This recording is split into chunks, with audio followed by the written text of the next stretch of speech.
نکالا تھا پروٹیسٹنٹ، اور اسی لیے آج کا پروٹیسٹنٹ اسرائیلیوں کی بہت زیادہ حمایت کر رہا ہے۔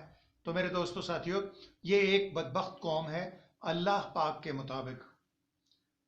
اللہ جو اس پوری کائنات کے مالک ہیں، جس نے ان کو تخلیق دیا ہے، یہ اس کی نافرمان ترین قوم ہے۔ اس قدر نافرمان ہے کہ اللہ تبارک تعالیٰ نے ان کی بدعمالیوں کے باعث ایک مرتبہ ان کی شکلوں کو بگاڑ دیا اور ان یہودیوں کی شکل بندر کی طرح بنا دی گئی۔ یہ اس قدر بدبخت قوم ہے۔ ان کو 300 عیسوی میں ایک بار رومی عیسائیوں نے اس قدر مارا، اتنا قتل عام کیا کہ جس کا کوئی حد اور حساب اور دنیا میں آج تک اس کی تاریخ نہیں ملتی۔ ان کی حرکتوں کی وجہ سے مارا تھا۔ بہرحال عیسائیوں کے ذمہ ان کا وہ خون ابھی تک ہے۔ اسی لیے یہودی اندر سے نہ کبھی مسلمانوں کے وفادار رہتے ہیں، نہ کبھی عیسائیوں کے، وہ دونوں کو ہی ڈستے رہتے ہیں۔ وقت ملے تو ان سے فائدہ اٹھاتے ہیں اور اس کو ڈستے ہیں، جب اس سے فائدہ اٹھاتے ہیں تو اس سے ڈستے ہیں۔ اسپین میں انہوں نے مسلمانوں کو دعوت دی کہ آؤ ہم تمہیں طریقے بتاتے ہیں اسپین کے اوپر قبضہ کرنے کے۔ جب مسلمانوں نے ان کے تعاون اور ان کی غداری کی وجہ سے انہوں نے وہاں عیسائیوں سے غداری کی اور مسلمانوں کو راستہ دیتے رہے، تو مسلمانوں نے اسپین فتح کر لیا، تو یہاں پر مسلمانوں کی حکومت بن گئی۔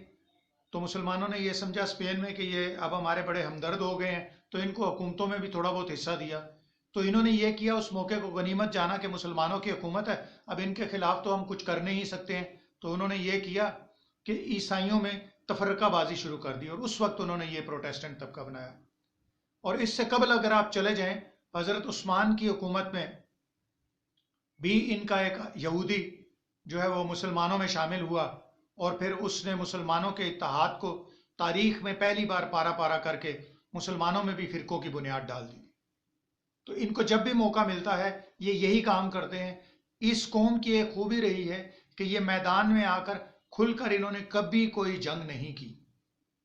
یہ جنگ اس وقت کرتے ہیں جس وقت ایسے بالکل نہتی کوئی قوم ان کے ہاتھ چڑھ جائے، جیسے اس وقت فلسطینی ان کے ہاتھ نہتے چڑھے ہیں، نماز پڑھ رہے ہوتے ہیں، نہ ان کے پاس کوئی اسلحہ ہوتا ہے، نہ لاٹھی ہوتی ہے، نہ کوئی بم ہوتا ہے، نہ گولی ہوتی ہے، تو یہ ان پر بمباری کر دیتے ہیں، یہ ان کو مار دیتے ہیں۔ بس اسی طرح کی قتل و غارت یہ کر سکتے ہیں، اور بہادری سے میدان میں کھلے عام کے ادھر سے ایک فوج آ رہی ہے اور سامنے سے دوسری فوج آ رہی ہے، کھلا چیلنج کر کے یہ بزدل قوم کبھی بھی لڑائی نہیں لڑی اس نے آج تک۔ حضور پاک صلی اللہ علیہ وسلم کے زمانے میں بھی حضور پاک صلی اللہ علیہ وسلم نے ایک بار یہودیوں سے معاہدہ کیا، تو انہوں نے اس معاہدے میں بددیانتی کی اور اسلام دشمنوں کو یہ پیغامات بھیجتے رہے کہ آپ مسلمانوں پہ ہمارے گاؤں کی طرف سے حملہ کریں، تو ہم نے اپنے گھروں میں 100 200 تلواریں چھپا کے رکھی ہوئی ہیں، آپ خالی ہاتھ یہاں آ جانا اور اس طرف داخل ہو جانا، کیونکہ مسلمانوں کے علاقوں میں ان کو داخلے کی اجازت نہیں تھی اس وقت۔ تو یہودیوں نے کہا تم ہمارے گھروں میں داخل کرنا، آنا ہونا، اور ہم نے اسلحہ چھپا کے رکھا ہوا ہے اور ہم تمہیں دیں گے، پھر تم مسلمانوں کا قتل عام شروع کر دینا۔ تو اس طرح انہوں نے حضور پاک صلی اللہ علیہ وسلم سے بھی اس معاہدے کی خلاف ورزی کی۔ تو دوستو، ساتھیو، بھائیو، ناظرین، یہ وہ قوم ہے جو ایک انتہائی بدبخت قوم ہے۔ ان کا نہ کوئی ماضی ہے نہ حال ہے، اور مستقبل تو اللہ پاک نے ان پر مہر لگا دی ہے کہ یہ ایک بدبخت قوم ہے، قیامت تک یہ ذلیل اور خوار ہوتے رہیں گے۔ یہ وہ قوم ہے جس نے آسمان سے اترنے والا کھانا من و سلوہ اس کو ٹھکرا دیا۔ اللہ کی نافرمانیوں میں ان کا کوئی ثانی نہیں ہے۔ اور اب اس وقت پروٹیسٹنٹ طبقے میں جو لوگ ہیں اور جو مملکتیں ہیں، اس میں امریکہ، برطانیہ اور یورپ کی تمام مملکتیں ہیں جنہوں نے اسرائیل کو یہ یقین دلایا ہے کہ بھائی آپ مسلمانوں پر حملے کرتے رہو، ان کے قتل و غارت کرتے رہو، کیونکہ ہم بھی اندر سے ان کے خلاف ہیں، تو لہذا تمہارا کوئی کچھ نہیں بگاڑ سکتا۔ اس شے پر یہ یہودی مسلمانوں کا قتل عام کر رہے ہیں، لیکن ان عیسائیوں کو یہ نہیں پتا کہ یہودیوں نے اپنی سازش سے 9/11 کا جو اٹیک کروایا، خود یہ حملہ کروانے کے بعد مسلمانوں پر اپنے میڈیا کے زور سے اس کا الزام لگوایا، اور پھر عیسائی مملکتوں کو، جس میں امریکہ، برطانیہ اور یورپ کے تمام ملک ہیں، ان کو یہ کہا کہ مسلمانوں پر چڑھ دوڑو۔ وہ افغانستان پر چڑھ دوڑے اور ایک مسلمانوں کی خلافت جو اسلامی مملکت بننا چاہ رہی تھی، پیور اسلامی مملکت بننا چاہ رہی تھی، اس کو ختم کروا دیا۔ لیکن عیسائیوں کو یہ نہیں پتا تھا کہ یہ جنگ اتنی طویل ہو جائے گی کہ کئی سال تک 20 25 سال تک اس جنگ سے ہم اپنی جان نہیں چھڑا سکیں گے. اب عیسائی مملکتیں، پورا یورپ، نیٹو، امریکہ اس جنگ سے نکلنے کی کوشش کر رہا ہے. تو بالکل ایسا ہی ہے کہ وہ کہتے ہیں کمبل کو کہ مجھے چھوڑو، لیکن اب کمبل انہیں نہیں چھوڑ رہا.